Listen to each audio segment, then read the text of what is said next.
Bienvenue, je suis Perrine Corvézier, la fondatrice d'Azimut.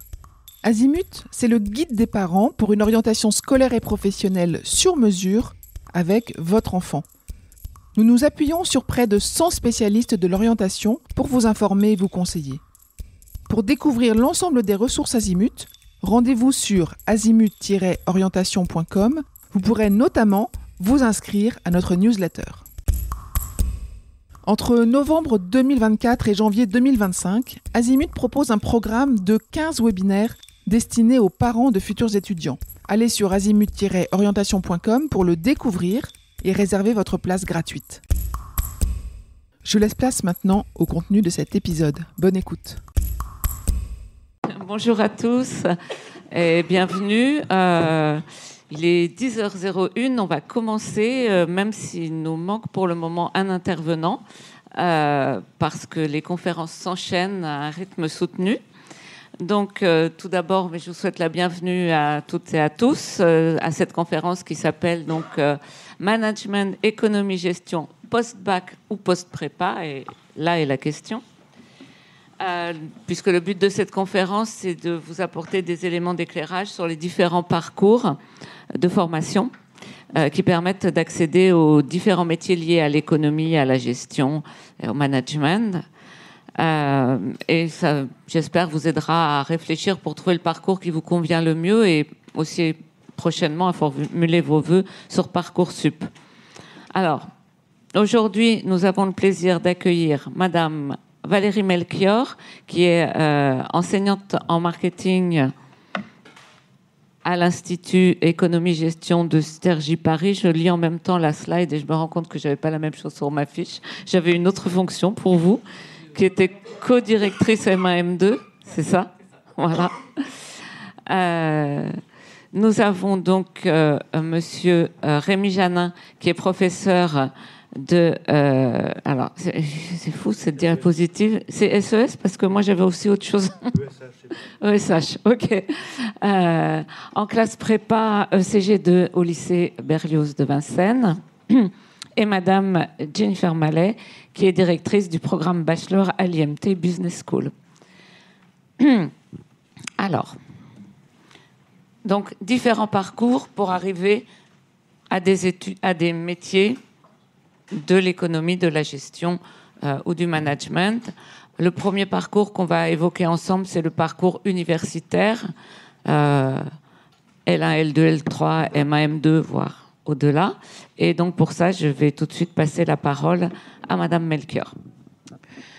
Merci beaucoup et bonjour à tous. Alors effectivement, on va commencer avec le parcours universitaire et on va un peu déconstruire quelques idées reçues parce que oui, on peut faire de très belles carrières en économie, finance, management en passant par la fac.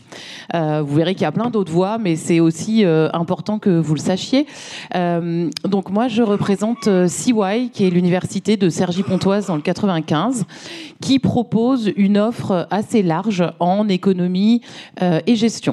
Donc cette offre, elle prend comme socle la licence économie et gestion. Donc c'est une licence générale en 3 ans qui est pluridisciplinaire puisqu'elle va vous permettre de monter en compétences sur différents domaines comme l'économie, bien sûr. Il y a des mathématiques également, on pourra en discuter après si vous le souhaitez, des statistiques. Et puis on vous fait découvrir les différentes fonctions de l'entreprise, donc en termes de gestion, donc tout ce qui est activité de l'entreprise, finance, management, RH, marketing, etc. Donc pendant 3 ans, en fait, vous suivez des cours donc assez variés qui vous permettent derrière, en fait, de vous spécialiser. Et cette spécialisation, elle arrive au niveau de la L3 chez nous, puisqu'on a un système de blocs disciplinaires. En L1, L2, c'est un tronc commun, et en L3, vous serez amené à choisir 2 blocs sur 4. Les 4 proposés sont management, finance, économie et data. D'accord ? On estime que, voilà, au bout de 2 ans, on vous aura formé, éveillé, intéressé, enfin en tout cas on espère, et que vous serez à même de choisir globalement vers quelle branche vous souhaitez vous diriger. Parce que derrière, nous à l'université, donc on a plusieurs branches de master. ER, on y reviendra je pense tout à l'heure, c'est important, d'accord ? Donc un master universitaire qui sont pour la majorité d'entre eux en apprentissage, donc qui vous permettent en fait de travailler et de vous former à un métier. On a des masters en management, notamment en marketing. Moi, je dirige le master management parcours marketing. On pourra aussi en discuter. On a des masters en contrôle de gestion et système d'information. On a également des masters en management sectoriel sur les domaines de la parfumerie et de la cosmétique ou de l'hôtellerie et de la restauration internationale. Si vous voulez devenir manager de grand hôtel, on a également ça. Donc il y a pas mal de choses qui existent. On a bien sûr des masters en finance.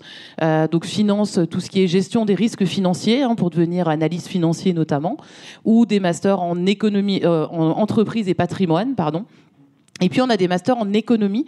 C'est la voie la plus recherche qu'on peut avoir sur ce domaine-là, puisqu'on a un de nos masters qui peut mener ensuite au doctorat, pour ceux que ça peut intéresser. Bon, on n'en est pas encore là, mais c'est bien de pouvoir se projeter.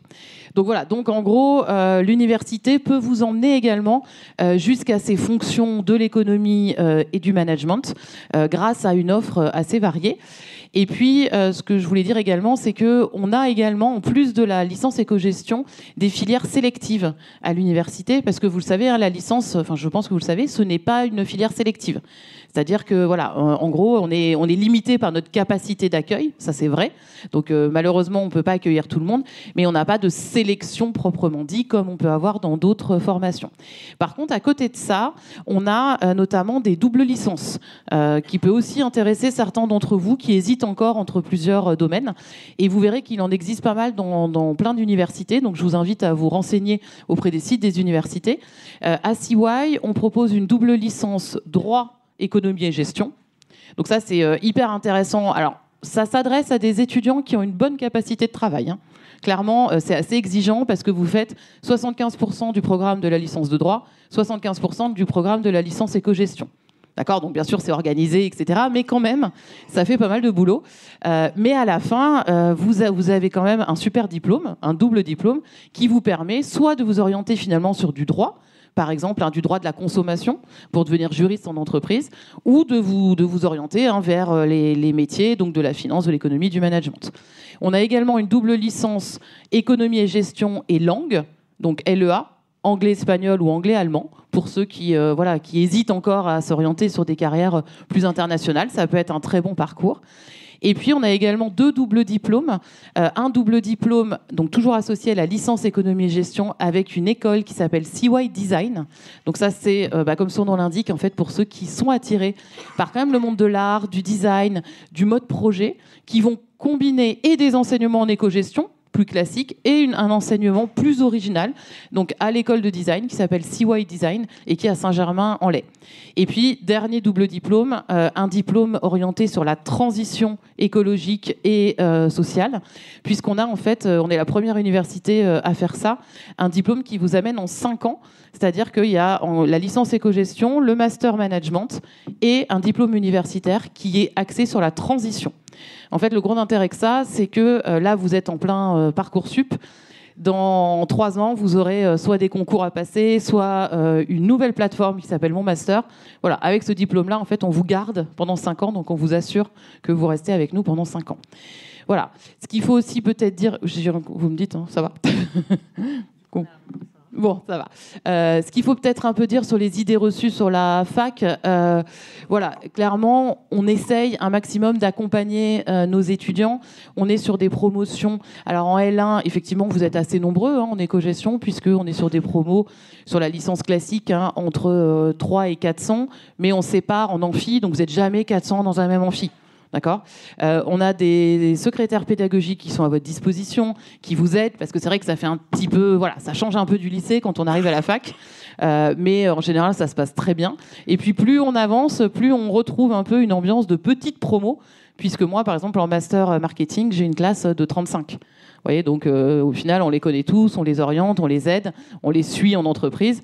Voilà, donc petit à petit, on vous accompagne, donc il ne faut pas non plus trop avoir peur de l'université. Et je vous invite vraiment, que ce soit à Cergy ou ailleurs, à aller voir les universités, aller rentrer dans les universités pour voir à quoi ça ressemble, des profs de fac, des secrétaires. Vous verrez que voilà, c'est aussi, on est tous là pour vous accompagner jusqu'à votre réussite. Voilà, moi je pense que j'ai fait une première présentation. Merci beaucoup. Alors, je vous propose de garder vos questions pour la fin de l'ensemble des présentations. Je passerai comme ça dans la salle et je vous apporterai le micro quand vous voudrez poser la question. Comme ça s'entendra mieux.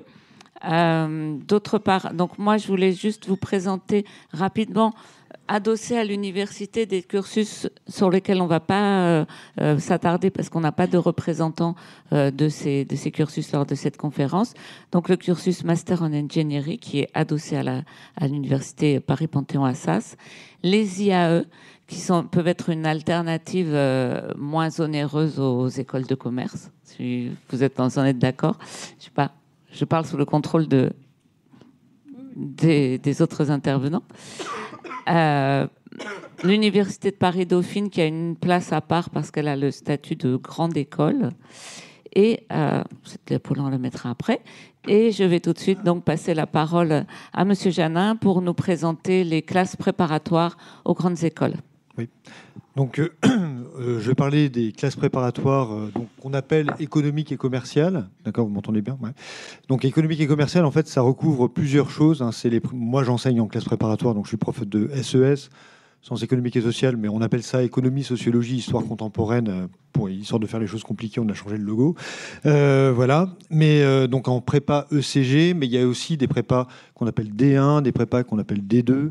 Il y a aussi, j'aborderai peut-être rapidement que les prépas littéraires aussi permettent d'accéder à des écoles de commerce. En gros, le parcours, c'est un point commun avec l'université. Quand on s'oriente en prépa, comme quand on s'oriente à l'université, on s'oriente plutôt vers un parcours qui mène jusqu'au bac plus 5. Voilà. L'idée, c'est quand même quand on rentre en licence, bon, évidemment, on va obtenir le grade de licence au bout de 3 ans et on peut ne pas poursuivre en master, mais en général, voilà, comme c'est pas un diplôme professionnel, c'est un diplôme qui est une bonne préparation, une bonne propédeutique, on va dire, pour après, justement, intégrer des spécialités en master, etc. Et alors, la différence avec l'université, c'est que l'université, c'est 3 plus 2, donc on fait 3 ans en licence, puis 2 ans, en fait, en master. Nous, en fait, on est sur 2 plus 3. Voilà. Donc, en gros, nous, c'est un parcours où vous rentrez. Donc, l'intérêt de la prépa, c'est que ça prolonge le lycée. Les prépas sont situés dans les établissements d'enseignement secondaire, d'accord ? Principalement public. Ça peut être privé sous contrat ou privé hors contrat. Mais en gros, principalement public, donc ça veut dire gratuit, d'accord ? Avec donc 2 années qui permettent de passer des concours. Donc, ces 2 années de travail important, donc par rapport au lycée, la différence est... Alors, le point commun, c'est que ça ressemble beaucoup à l'encadrement qu'on a au lycée. C'est des petites promotions, on va dire. Voilà, c'est des groupes de, on va dire, 35, 40 étudiants, d'accord, à peu près. Donc, suivant les prépas, voilà, etc.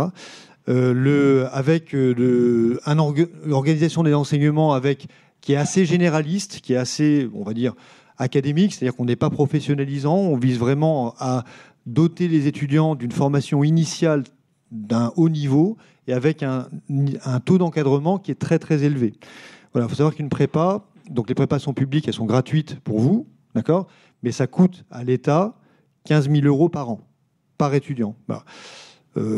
Les universités sont sous-dotées, certainement. Moi, je suis pour doter davantage des universités. Je viens de l'université. Mais les prépas, donc, pourquoi en fait ce coût? Donc, vous payez rien et ça coûte 15 000 € à l'État. Donc, vous voyez, en termes de... Voilà, on pourrait dire... on est vraiment en fait les plus compétitifs en termes de prix. Mais pourquoi? Parce que en fait, vous avez donc des effectifs réduits et en plus, à côté de ça, tout un accompagnement par ce qu'on appelle des interrogations orales, on appelle ça des cols. Moi, je déteste ce terme-là parce qu'on a l'impression que c'est une punition. Mais en fait, c'est pas du tout ça. C'est-à-dire qu'il s'agit en fait 2 fois par semaine de rencontrer un enseignant et pendant 10 minutes, de présenter un problème de mathématiques, de faire un oral d'anglais, de faire un oral d'espagnol, de présenter une problématique en économie, par exemple, etc. Et ensuite, pendant 10 minutes, c'est une remédiation et un cours particulier. Voilà. Alors, c'est ce qui fait que les prépas, en fait, coûtent cher, c'est qu'elles ont cet accompagnement très personnalisé et très individualisé. Et je voudrais dire 2-3 éléments, en fait, c'est pareil, on est là pour ça, pour aller contre les idées reçues. Je valide totalement, pour venir de l'université, ce que vous avez dit sur l'université, sur le fait qu'elle est accompagnatrice et que, voilà, c'est des parcours qui mènent vers le grade de master de manière assez efficace. Hein. Et de la même manière, en fait, donc en prépa, d'abord la prépa, il y a un point commun avec l'université, c'est contrairement aux idées reçues, à ce qui est marqué sur les plaquettes, les prépas ne sont pas sélectives. Voilà. Alors vous allez me dire, ouais, mais c'est surprenant parce que j'ai entendu qu'Henri IV était hyper sélectif. Oui, Henri IV est hyper sélectif. Janson de Sailly est hyper sélectif.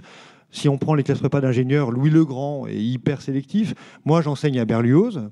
Je peux vous dire les ratios sur Parcoursup. Donc, j'ai 1200 dossiers qui arrivent, j'ai 45 places. Vous allez me dire, vous êtes hyper sélectif. Non, parce qu'on classe les 1200 dossiers. Il y a 300 dossiers où il y a, par exemple, marqué donc, des choses comme bavardage, ne travaille pas, etc., etc. Il y a 300 dossiers, on les met de côté tout de suite, on les regarde même pas. Voilà. Il y a 900 dossiers qu'on classe. D'accord. Et Berlioz, donc, qui est bien situé, qui est à Vincennes, à côté de Paris, donc c'est par rapport à Sarcelles, on a un gros avantage et qui est une très bonne prépa, la prépa de Sarcelles. Et voilà, mais on recrute à un niveau beaucoup moins sélectif qu'Henri IV. Et donc nous, en fait, le premier qui va rentrer chez nous, il est plutôt 150e. Alors qu'à Henri IV, le premier qui a la place, tout de suite à Parcoursup, il est choisi. Mais nous, on descend jusqu'à à peu près la 750e, voire la 800e place sur 900. Donc on n'est pas très sélectif. Ça veut dire qu'on fait quasiment toute la liste, en fait. Voilà. Et donc ceux qui rentrent en prépa à Berlioz, ils sont moyens. C'est des étudiants moyens, voilà, qui pourraient aller à l'université. Et j'allais dire, c'est une histoire un peu personnelle. Est-ce qu'on a besoin d'être très, très accompagné ? Ou au contraire, est-ce que d'autres parcours, en fait, justement, qui donnent davantage d'autonomie intellectuelle aussi, sont possibles ? Et donc, qu'est-ce qu'on fait ensuite ? On passe des concours. Et c'est pareil, deuxième idée reçue, en fait, les concours, ils ne sont pas sélectifs, non ? Il y a 24 écoles post-prépa. Alors, ces 24 écoles-là, elles ont une caractéristique, c'est que par rapport au concours des écoles post-bac, en fait, si vous regardez les classements internationaux ou les classements nationaux, ces 24 écoles-là, en fait, sont celles qui sont au top, on va dire. Pourquoi ? Elles sont reconnues par l'État, elles ont le visa de l'État pour les diplômes. Elles ont, en 5 années, donc 2 plus 3, on fait 3 années en école, le grade de master, exactement comme à l'université, le grade de master, ce qui n'est pas le cas de toutes les écoles qui font 5 années d'études. Elles ont également une triple accréditation, c'est-à-dire qu'elles ont des labels internationaux qui sont les mêmes labels que l'université d'Oxford, l'université de Cambridge, Harvard, etc. Des formations de haut niveau mondial. Donc ça veut dire que quand vous rentrez à HEC, mais pas seulement à HEC, quand vous rentrez à Brest, qui est peut-être la 24e, d'accord, ou à Neoma, qui est au milieu, ou à Kedge, d'accord, vous avez une triple accréditation, donc c'est des logos incompréhensibles, ACSB, AMBA et QUIS, voilà, que certaines universités ont au passage, donc voilà, il faut le dire aussi. Donc c'est des formations également master à haut niveau et qui permettent donc vraiment une reconnaissance internationale et une mobilité internationale. Et le troisième point, c'est qu'elles font partie de la conférence des grandes écoles, donc voilà.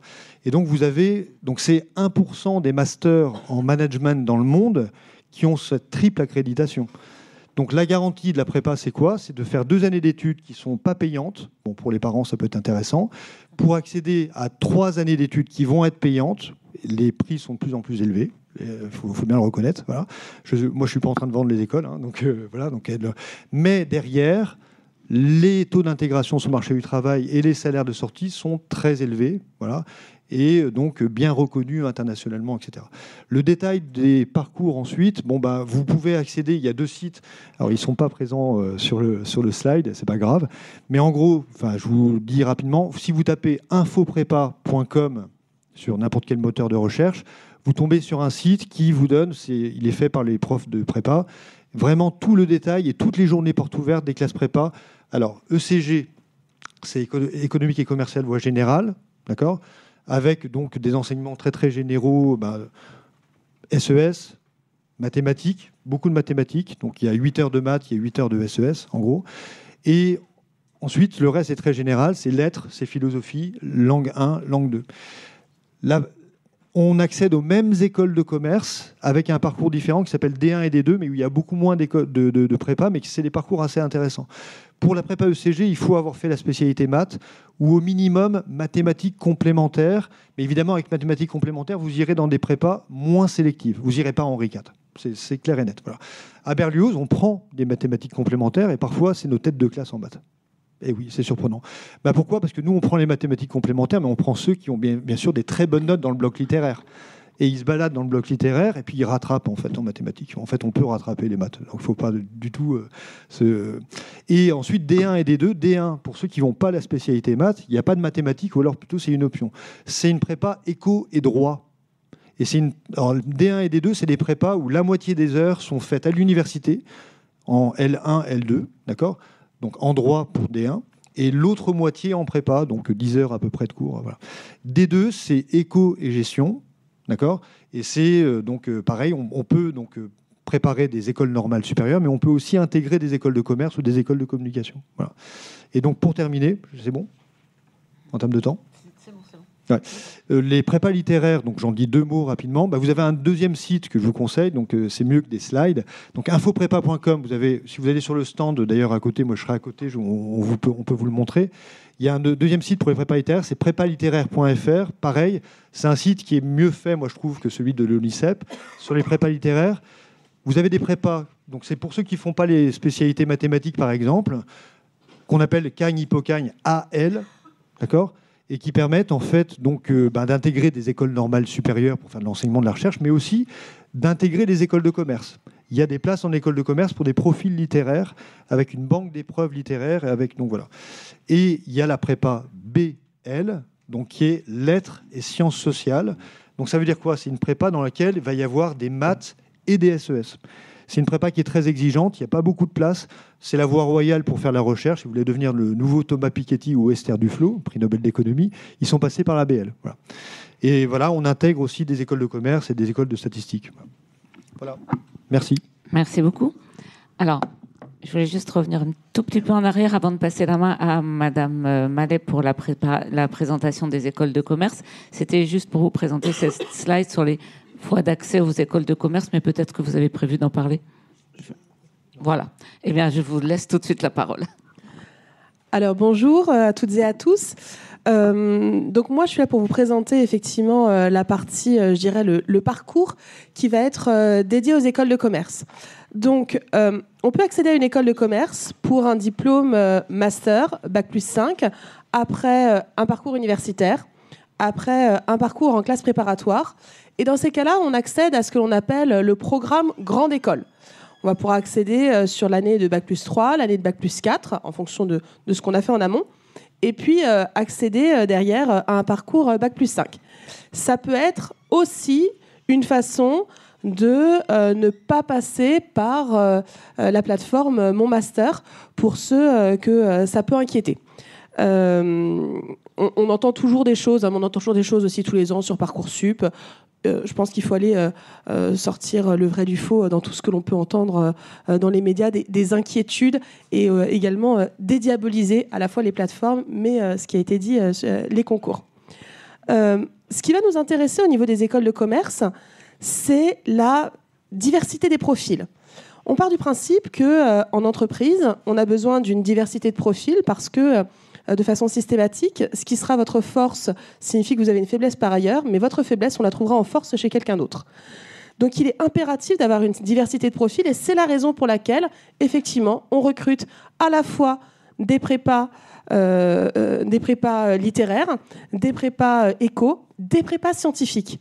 Et on va, avec tout ça, avec des gens qui ont des appétences différentes, des profils différents, des curiosités différentes, aller recruter sur ce programme master. Et puis en école de commerce, on va également aller recruter des étudiants en sortie de bac pour des parcours que l'on appelle des programmes bachelor. Le programme bachelor a la particularité d'être un programme qui se fait sur concours. Donc, c'est des banques de concours auxquelles on accède sur Parcoursup. Alors, on peut être sur des banques de concours. Nous, à IMT Business School, on a notre concours propre. Mais les écoles, les mines télécom aiment bien avoir leur concours propre, c'est pour ça. Donc, voilà, on ne déroge pas à la règle. De la même manière, on va aimer la diversité de profils. Mais je dirais que, comme mon collègue, on va passer également à un moment donné par l'observation du dossier étudiant, aller regarder ce qui se passe et puis surtout on va aller à votre rencontre. Parce que ce que l'on sait dans notre accompagnement, c'est aussi que vous avez peut-être été un étudiant qui, au lycée, ne vous trouviez pas. parce qu'il y a l'adolescence qui passe par là, parce que le système n'était peut-être pas adapté à vous. Et la particularité des écoles de commerce, ça va être le type d'enseignement que l'on va proposer. On va être dans des projets. On va être dans le challenge de l'étudiant, placer l'étudiant acteur de sa formation, donc le mettre vraiment au cœur de ses apprentissages, être en permanence dans du travail alors non plus de groupe, mais vraiment du travail d'équipe pour arriver à monter une entreprise, à aller développer un type de mécénat, à faire du montage vidéo, peu importe. L'objectif, ça va être, on a beaucoup de prétextes en fait pour pousser les étudiants à apprendre à la fois les compétences qui vont être des compétences propres à la gestion, mais également des compétences qui vont être transverses. Ça veut dire quoi ? Ça veut dire que dans les questionnements que vous avez sur vers quoi je dois m'orienter, vous devez vous poser la question à un moment donné, quel est le type d'apprentissage qui me correspond ? En école de commerce, on va trouver des étudiants qui sont de bons élèves, on passe quand même par un concours, c'est-à-dire qu'effectivement, on a un regard sur le bulletin scolaire, mais pas forcément, en fait. Au-delà de ça, on cherche la pépite, on cherche celui qui est en devenir, celui qui n'est peut-être pas encore, mais qui est en devenir. Et qui va aimer, qui n'a peut-être pas apprécié la pédagogie telle qu'elle était dispensée au lycée, qui ne s'y est pas retrouvé, ou en tout cas qui n'a pas su s'exprimer, et qui va apprécier d'être challengé au quotidien, d'être sur un parcours où il va être mobilisé, sollicité en permanence. Et la particularité, c'est que du coup, quand on passe sur des projets où les étudiants sont au cœur de leur formation, on va se retrouver à nous imaginer ou paramétrer un projet pédagogique en disant voilà, j'ai besoin, je pense que pour atteindre les objectifs, l'étudiant va avoir besoin de 60-80 heures d'investissement personnel. Voilà, après, il est coaché. Et on est vraiment sur un accompagnement qui va être individualisé et personnalisé au travers de ce coaching. Et puis quand les étudiants en fait se prennent au jeu, nous on avait un certain objectif pédagogique, ils le dépassent et puis on pensait qu'ils investiraient 60-80 heures et puis ils vont investir 100-120 heures parce qu'en fait ils se découvrent. Cette pédagogie différenciante, c'est vraiment... Alors, ce qui fait la force des écoles de commerce, en tout cas, nous, à IMT Business School, c'est vraiment notre point d'orgue, mais c'est aussi ce qui va déconcerter les étudiants, généralement en début d'année, de se dire, qu'est-ce qu'on attend de moi ? Parce qu'à un moment donné, on peut avoir cours ailleurs que dans une salle de classe, et puis à un moment donné, en fait, l'étudiant peut se dire, mais l'enseignant, est-ce qu'il est là ? Oui, l'enseignant, il est là pour faire du coaching, il est là pour vous aider à découvrir ou à vous approprier les compétences. Je dirais presque, de façon un petit peu caricaturale, que finalement, connaître une définition n'a plus d'importance. Savoir se l'approprier, la tordre, la distordre et l'adapter à l'unicité de la situation auquel on est confronté pour être en capacité vraiment de l'avoir intégré, même si on ne sait pas donner la définition, si on ne sait pas donner le principe, nous, c'est ça qui va nous intéresser. C'est d'être en capacité de se l'être approprié. Ça veut dire quoi ? Ça veut dire qu'on va former, en fait, des gens, et c'est aussi, je pense que dans l'absolu, et indépendamment de la pédagogie que l'on utilise, que ce soit à l'université ou en passant par des classes préparatoires, pourquoi est-ce qu'on s'oriente vers les métiers du management et de la gestion ? Aujourd'hui, le monde se transforme énormément. On voit bien, on a des questions sur l'intelligence artificielle, sur la data, sur les blockchains. Et donc, on a besoin d'avoir des gens qui sont proactifs, qui sont curieux, qui sont en permanence en train de questionner le monde.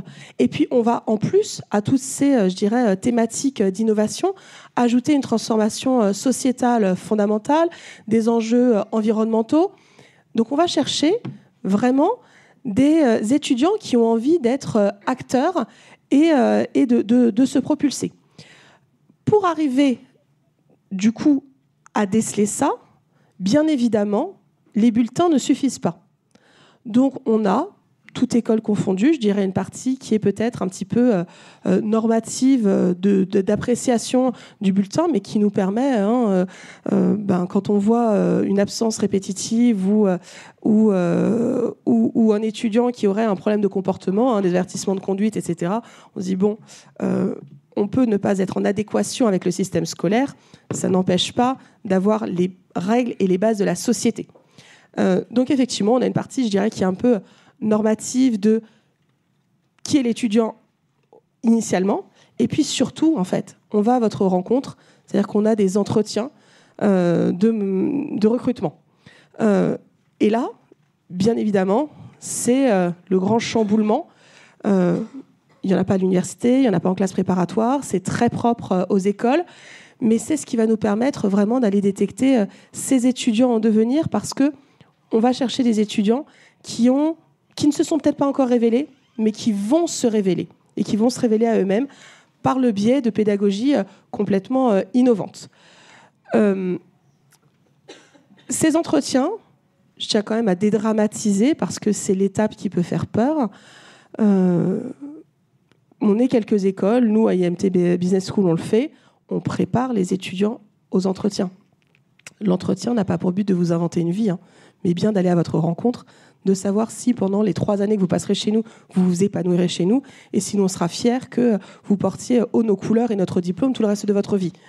Donc l'objectif, c'est vraiment de préparer pour arriver à dédramatiser, à vous expliquer les tenants et les aboutissants pour qu'on puisse aller à votre rencontre et pas à la rencontre de quelque chose que vous auriez lu dans l'absolu et qui vous paraît peut-être parfait de façon utopique. C'est pas ça l'objectif. Une fois qu'on a fait ce bachelor, du coup, on a un bac plus 3. Tout à l'heure, j'entendais parler de, voilà, l'objectif, c'est d'aller sur un bac plus 5, en une seule fois presque. Nous, la particularité, c'est qu'on va faire une pause à bac plus 3 avec la possibilité ou non d'arrêter ses études. La classe préparatoire oblige forcément à une poursuite d'études. Je dirais que c'est une étape d'un parcours qui est déjà pensé. Lorsqu'on s'oriente sur un bachelor, on peut être sur une étape d'un parcours déjà pensé, ou on peut aussi être sur un « je m'arrête là et je rentre sur le marché du travail ». Ça veut dire aussi que quand vous allez à la rencontre des écoles de commerce, ça vous complexifie les maquettes. Parce qu'on va vous dire, alors en fait, on peut faire ça, on peut faire ça, on peut faire ça. On est sur le parcours individualisé. On peut s'arrêter au bac plus 3, on peut poursuivre en bac plus 5. Dans la partie parcours individualisé, on aura le choix. Est-ce que je veux faire de l'apprentissage ? Est-ce que je veux rester sous statut étudiant et faire un stage ? Alors, l'apprentissage, c'est quoi ? Ça veut dire que je vais alterner la pratique en entreprise et la pratique à l'école. Sous statut étudiant, ça veut dire quoi ? Ça veut dire que je vais faire mes semestres pédagogiques d'un côté, à l'école, et je vais faire mes parties stages séparées, bien identifiées, séparées ailleurs. Encore une fois, ça dépend du profil de l'étudiant. On ne force à rien. L'objectif, c'est d'individualiser le parcours pour être à l'écoute de vos besoins, de vos envies et, je dirais, de votre réussite et de votre succès. Quelque chose, en revanche, qui est un marqueur très fort et, je dirais, quasi systématique dans les écoles de commerce, c'est l'international. L'international est quasi obligatoire dans toutes les écoles. Nous, c'est un passage obligé dans chacun de nos parcours. Et vous allez trouver différents types d'international. Certaines écoles vont avoir, je dirais, des campus dans différents pays. Nous, c'est pas notre choix. Alors, IMT Business School est une école publique, donc on a en plus un statut, je dirais, un petit peu particulier. Donc on n'a pas de campus à l'international. Bonne nouvelle pour vos impôts. Nous, ce que l'on fait, c'est qu'on fait le choix d'envoyer nos étudiants 1, 2, 3 sur des destinations partout dans le monde et qu'ils se confrontent vraiment à l'international et à des gens dans le pays dans lequel ils vont. Mais ce marqueur international, il est très fort et il fait partie de l'expérience pour se rencontrer, pour découvrir l'autre et pour s'ouvrir.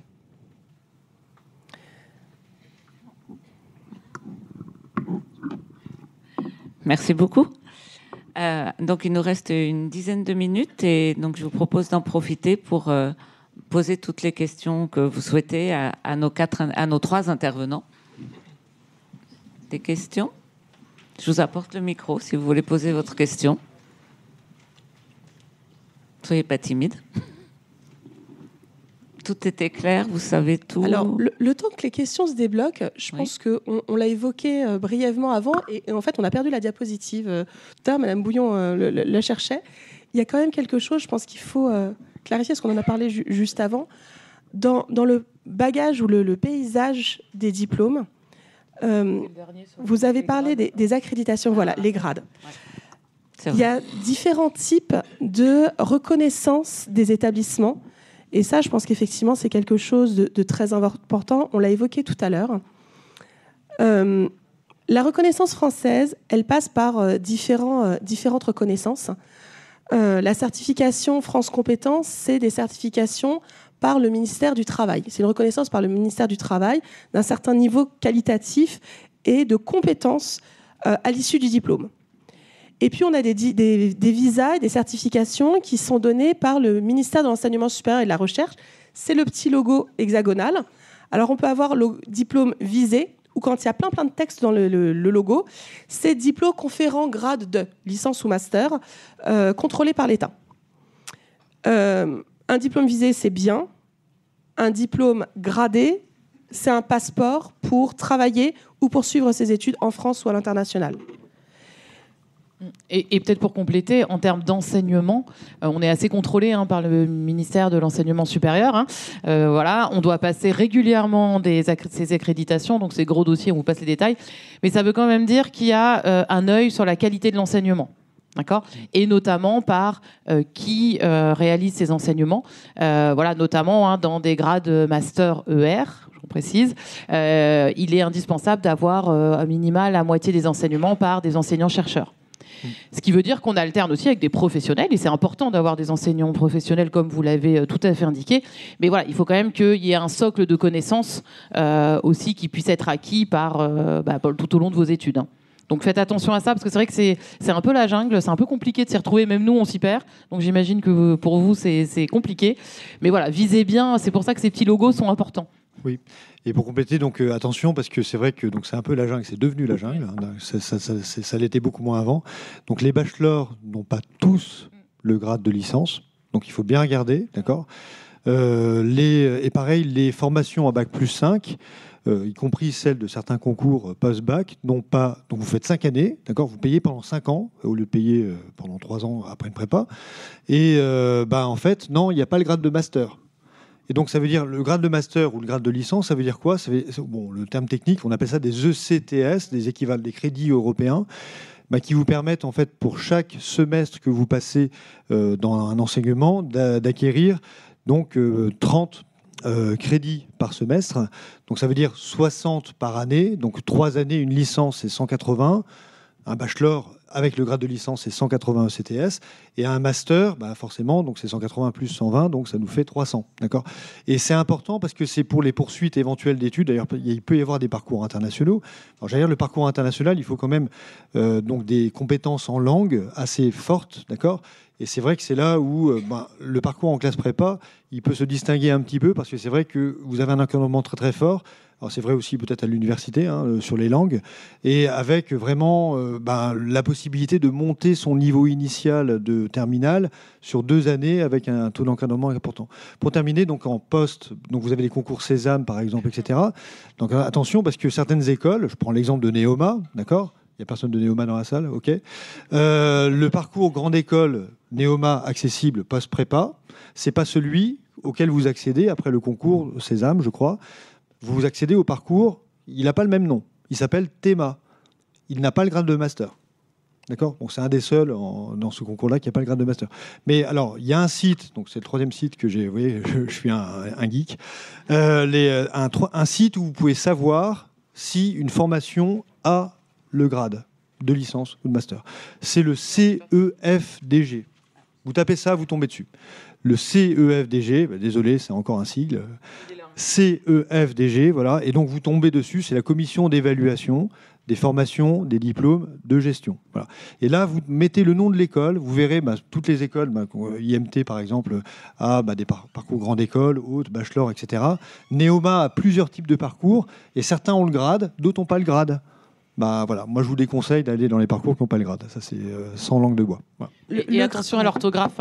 À la fin, c'est master ER qu'il faut viser, et pas master E. Alors, master E, c'est accent grave RE. Le visa n'est pas une garantie sur la durée. C'est une reconnaissance temporaire. Le master vous garantit un diplôme qui, pour votre vie, sera reconnu. Petite précision, effectivement, donc master, bachelor, c'est un diplôme d'école. Moi, je suis directrice du bachelor, mais mon bachelor est gradé licence. Donc si c'est juste bachelor, c'est pas suffisant. Un indicateur qui est simple, là vous êtes sur un salon, il y a beaucoup d'établissements, école ou pas école. Le ministère, puisque la CEFDG c'est une entité du ministère de l'Enseignement supérieur et de la Recherche, le ministère nous a demandé, nous impose, dès lors qu'on est visé ou qu'on est gradé, on a l'obligation de mettre la pastille. Donc si, sur les sites internet, alors on peut l'oublier sur une page, mais enfin si vraiment vous ne le trouvez pas, s'il n'y a pas la pastille sur la brochure, sur le site, c'est qu'a priori il n'y a pas. C'est une obligation de le présenter, juste pour vous clarifier à vous l'information. Encore une fois, c'est le passeport à vie, la garantie à vie. Même si l'école venait à fermer un jour, votre diplôme vaut quelque chose et vaudra toujours quelque chose. Il ne repose pas sur la réputation de l'école. Et les recruteurs en entreprise le savent, hein. Je veux dire, connaissent quand même, bien sûr, hein, les écoles et puis le type de diplôme. Donc, il faut aussi que vous arriviez à vous projeter sur une insertion professionnelle facilitée, quoi. Oui, pour compléter ce qui vient d'être dit, moi je travaille au CEO des enseignements supérieurs en Sorbonne et régulièrement on voit passer arriver des élèves, des étudiants affolés qui viennent de se rendre compte que leur école n'a pas la certification et qu'ils ont passé 4 ans, 5 ans dans une école et que leur diplôme ne vaut rien. Parce que la certification, comme vous l'avez dit, elle n'est pas définitive, elle est renouvelée tous les 5 ans. Ou 3. Plutôt 3, ouais. 3 ou 5. Et des fois, l'école a eu la certification, mais l'a perdue. Et ils ont oublié de le mentionner. Ouais. Donc, il faut être vraiment vigilant là-dessus. Ouais. L'hexagone. Et aller chercher celui dans lequel il y a plein de textes, parce que quand ce petit hexagone fait 1,5 cm sur une brochure, on ne lit pas. Donc, il faut aller chercher celui dans lequel il y a plein de blabla. Ouais. Vraiment, hein. Celui du haut, il y a juste marqué diplôme visé, et celui du bas, il y a marqué diplôme conférant grade 2, alors licence ou master, contrôlé par l'État. Donc c'est vraiment celui qui a plein de lignes. C'est pas lisible. Et les couleurs, là vous les voyez, il y en a un qui est rose et l'autre qui est vert sur vert, ouais. Mais ils peuvent aussi être proposés en gris. Donc les couleurs ne sont pas un indicateur. Après, donc voilà, il y a aussi donc des écoles qui se présentent comme des grandes écoles. Mais qui ne font pas partie de la conférence des grandes écoles, ce qui n'est pas le cas de IMT. Hein. Mais, non, je confirme. Voilà, IMT fait partie de la conférence des grandes écoles. Donc voilà, c'est tout. Enfin, on est sur un salon, il y a des VRP ici, hein, donc il n'y en a peut-être pas dans la salle, pas ici en tout cas. Et oui, grande école, vous faites partie de la conférence des grandes écoles ? Non, pourquoi vous vous appelez grande école ? Voilà, donc c'est un club, donc Dauphine en fait partie par exemple. Voilà. Il y a des universités qui peuvent en faire partie ou qui candidatent et qui pourraient en faire partie à l'avenir. Donc c'est pas forcément une école, ça peut être une universitaire. Mais voilà, et les 3 labels que vous avez en bas, donc voilà, il y a d'autres labels qui existent, mais ils ne sont pas de la même qualité en fait. Ces 3 labels-là, donc ESCP a que 2 labels sur les 3 d'ailleurs au passage, hein, mais ESCP est dans le top. Voilà. Voilà. Donc, mais là, on appelle ça la triple couronne parfois, mais au moins d'avoir 2 sur 3. 2 sur 3, c'est important parce que vraiment, c'est une reconnaissance. AMBA, donc c'est l'association des MBA internationaux. ACSB, c'est aussi international. EQUIS, c'est européen. Dauphine, là, par exemple, ou d'autres formations universitaires, peut-être vous me contrôlerez. Il y en a d'autres qui l'ont, bien sûr. Et vraiment, ça vous donne, et vous retrouvez ça après, vous avez des classements, donc les masters en management, universitaires ou écoles, etc. Il y a un classement du Financial Times, par exemple, qui vous montre un peu au niveau européen, en fait, comment ils se placent.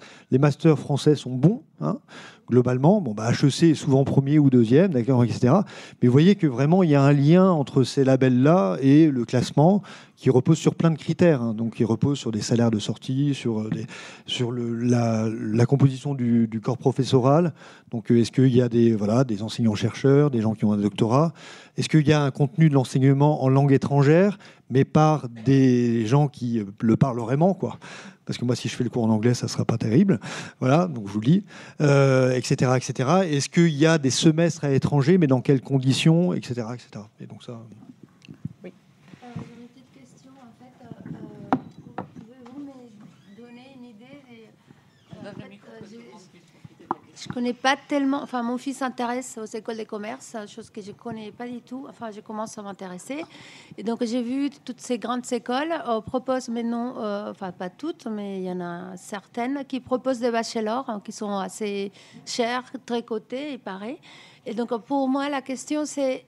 entre un bachelor d'une de ces écoles, plus un master of science après ou quelque chose comme ça, et un diplôme normal des grandes écoles après la prépa. C'est la balance, elle est où au niveau du recrutement après? Comment Je vais répondre. Sur ces faits. Ouais. Donc oui, quand vous allez en classe prépa, vous avez quasiment l'assurance d'avoir une place dans des 24 écoles qui sont post-prépa. C'est pour ça que j'ai dit que les concours ne sont pas sélectifs. Je vous donne juste un chiffre. En gros, il y a 8000 étudiants de prépa ECG. Il y a à peu près 8000 places. D'accord ? Après, même un peu plus même, d'accord, un peu plus. Et donc ça veut dire que certains, moi à Berlioz, à Vincennes, certains quand ils ont une école, nous on est une prépa pas très sélective, donc ils vont pas à HEC, ils vont plutôt à ECP, EDEC, Audencia, etc. Mais quand ils ont raté le concours et que ils vont à Brest par exemple ou à Strasbourg, qui sont pas des mauvaises écoles au passage, qui ont tous les labels, etc. Mais bon voilà, c'était pas leur ambition au départ. Qu'est-ce qu'ils font ? Ils préfèrent redoubler ou ils préfèrent aller à l'université en L3 parce qu'il y a une équivalence, etc. Mais ils ont l'assurance en fait de poursuivre en master. Ils vont poursuivre. Vous rentrez en prépa, vous avez l'assurance, si vous êtes assidu, bien sûr, si vous venez, etc. Par contre, quand vous allez en bachelor, là je laisserai. Donc vous avez une poursuite d'études possible, bien sûr, mais ça sera plutôt dans l'institution où vous avez fait le bachelor en général, sauf des bachelors très sélectifs comme ESCP, etc. Et donc c'est plutôt en fait un recrutement local qui va vous permettre de continuer sur le programme, par exemple à IMT, on en parlera mieux que moi, mais avec je pense pas qu'avec un bachelor IMT vous irez à HEC. Alors, je vais moduler un petit peu. Au niveau des tarifs, effectivement, sur les bachelors, la grille va à l'année de 7 500 à 21 000 euros l'année. Alors, 7 500, c'est nous. Je l'ai dit, on est une école publique.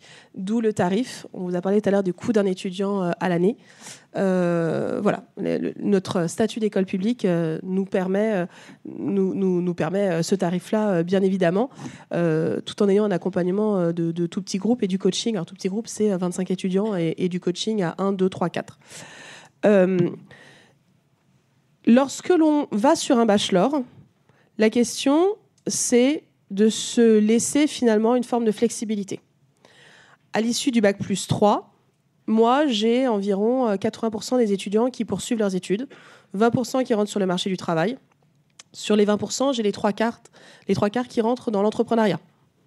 On est très axé sur l'innovation, sur l'intelligence artificielle, sur le big data. On est l'école de management de l'Institut Mines Télécom. Donc voilà, premier groupe d'écoles d'ingénieurs de France. Enfin voilà, donc on a cette appétence pour l'innovation et la transformation, bien évidemment.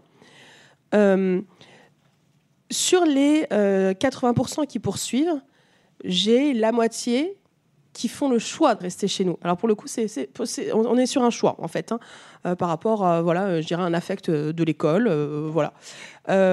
Mais en fait, à l'issue du bachelor, les étudiants passent un concours, un peu comme à la sortie de la prépa. Alors il n'a pas le même nom parce que c'est pas pour les mêmes personnes.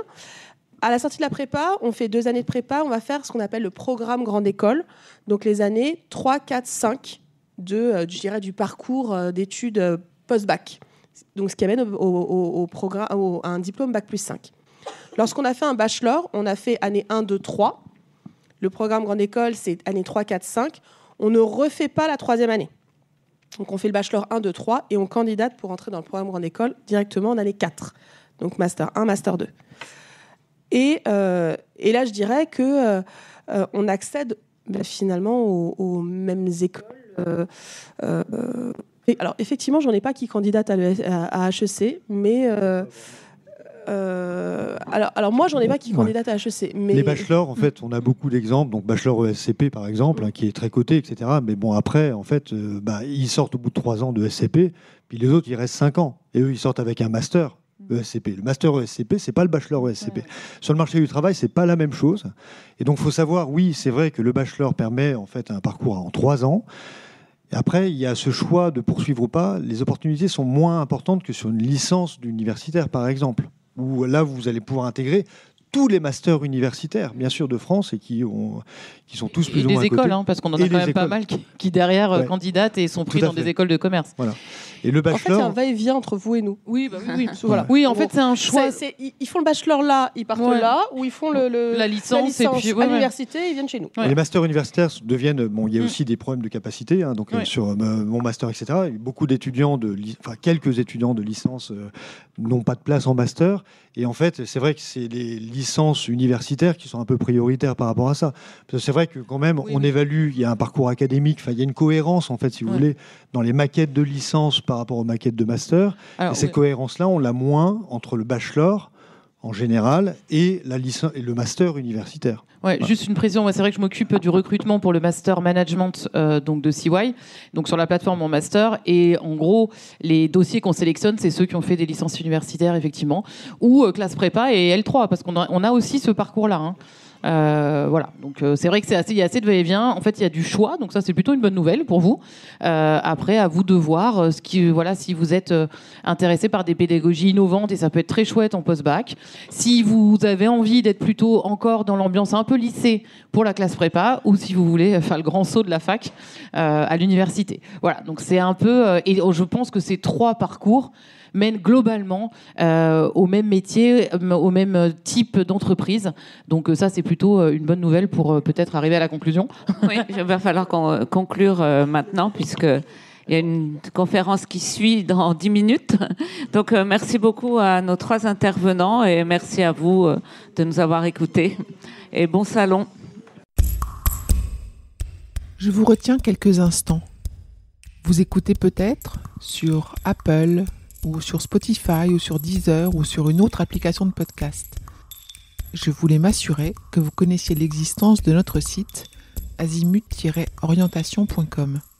Sur ce site, les contenus sont organisés par thématique et par situation.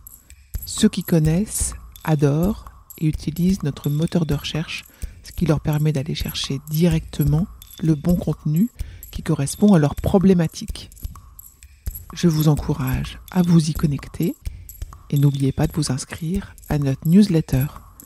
Merci de votre fidélité et à bientôt.